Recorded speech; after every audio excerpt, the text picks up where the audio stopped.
One of the biggest mistakes we see at the track is people not preparing their cars enough. Whether it's not working on the brake system, the wrong safety equipment, or just having things improperly installed. So today we're kicking off a brand new series to help you get ready for the track. Welcome to Track Prep 101, where we take you through the changes we make to our cars in search of performance, consistency, and longevity. And what better way to start with than with the brakes?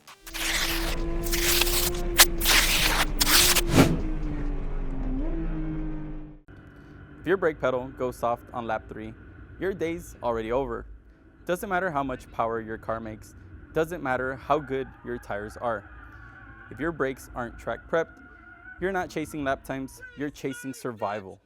This is our brand new 992.2 GT3, and we're gonna be bringing you guys along to take it from bone stock to track ready. So today we're gonna be installing Girodisc rotors, Race Technologies RE10 pads, and caliper studs. Let's get started.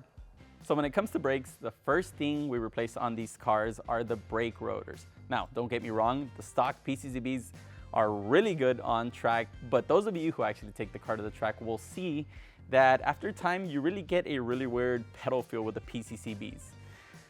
Also, they are quite fragile when you put wheels on and off, and this is gonna be a dedicated track car, so it's gonna see a lot of wheels on and off. They are prone to cracking. You just drop the wheel a little bit and now you're out a bunch of money, I think 8 to 10 grand a corner. So we replaced them with Girodisc rotors. The gyros are a two-piece design, so whenever the outside wears, you just replace this outer ring. So they're a little bit easier to service, obviously way more cost effective. I'm gonna show you guys how to throw these bad boys on. Now, we are using a lift, but plenty of times I've done this in the paddock with a jack and a couple of jack stands. To get access to the rotor, the first thing we're gonna have to remove is the brake caliper and everything that's attached to it. In this case, there's a little bit of a bracket on the back that has two 10mm screws. This caliper is attached by a M14 triple square, and it also has a brake wear sensor that we're gonna need to disconnect, and I'll show you in a little bit what we do to get around keeping the brake wear sensor.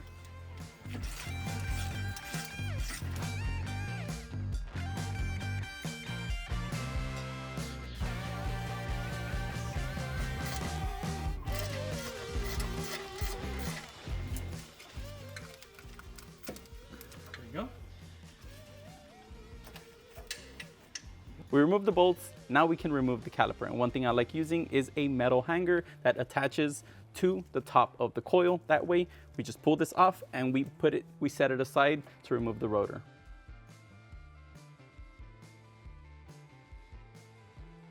Now we have access to the rotor. All you're gonna need is a T20 to remove one screw, and then we can finally pop it off. Now that we have access to the entire assembly, the second thing I like doing to our cars is caliper studs. The reason for that is because this caliper is going to be coming on and off several times, and this just makes it easy. Now, threading metal into aluminum repeatedly is going to cause cross-threading. You guys know what I'm saying. It's going to cross.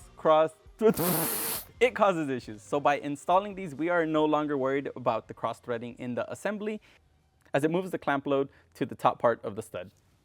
One thing I do recommend is using compressed air to clean out any potential shavings that were left inside the upper assembly. By doing that, we'll ensure smooth engagement of the caliper studs.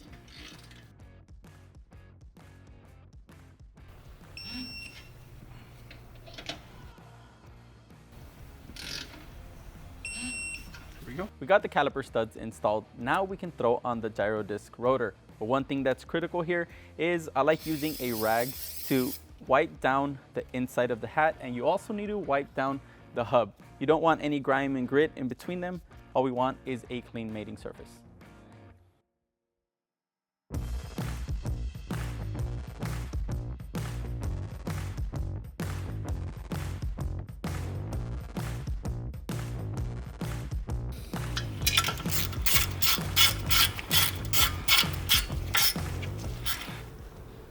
Now that we installed new rotors and caliper studs, the third thing I like to do is install a track pad, a dedicated track pad. So the reason to use a dedicated track pad is I can't tell you the amount of times I've seen crumbled pads that ruins people's weekends.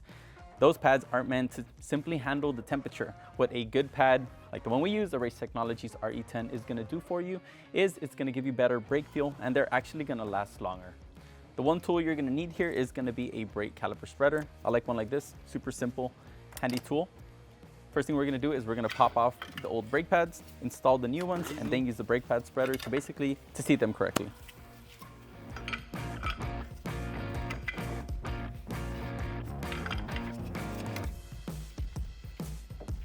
The second one's always the hardest one.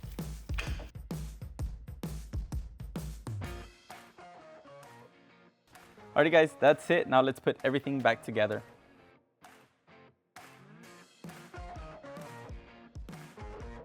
You can see how much easier it is to put the caliper on with the new studs. We now have new hardware that threads on to the stud versus trying to put a bolt through the caliper into the upright assembly.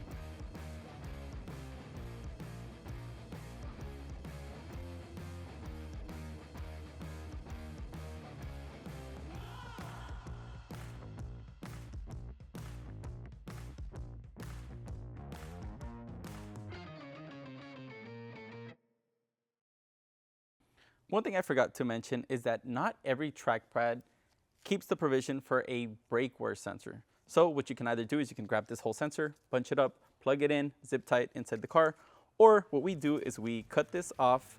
We basically crimp the two leads to where they are a complete loop, and then we just plug this in. Okay, that's one corner of the car, but the process is exactly the same for each corner of the car. I'm gonna go ahead and get the rest knocked out. So that's all corners of the cars. And if I'm completely honest, filming that one corner took longer than it did to finish the remaining three. Now, if I had to rate this job, I would say it's like a 5 out of 10, something you could do in your garage or at the paddock if you had the right tools. Now, if you choose to opt out of some of the things we recommend, there's one thing you cannot opt out of, and that is gonna be high-temp brake fluid. This brake fluid will allow your car to take the track abuse. Now, if you wanna see that entire process, we've actually done this in our GT4 build video. We'll link that in the description below. So that's it for today, guys. Let us know down in the comments what you do to your car to get it ready for the track. We still have plenty to go, and if you want to follow the journey, make sure to hit subscribe and that notification bell. As always, I'll see you guys at the racetrack.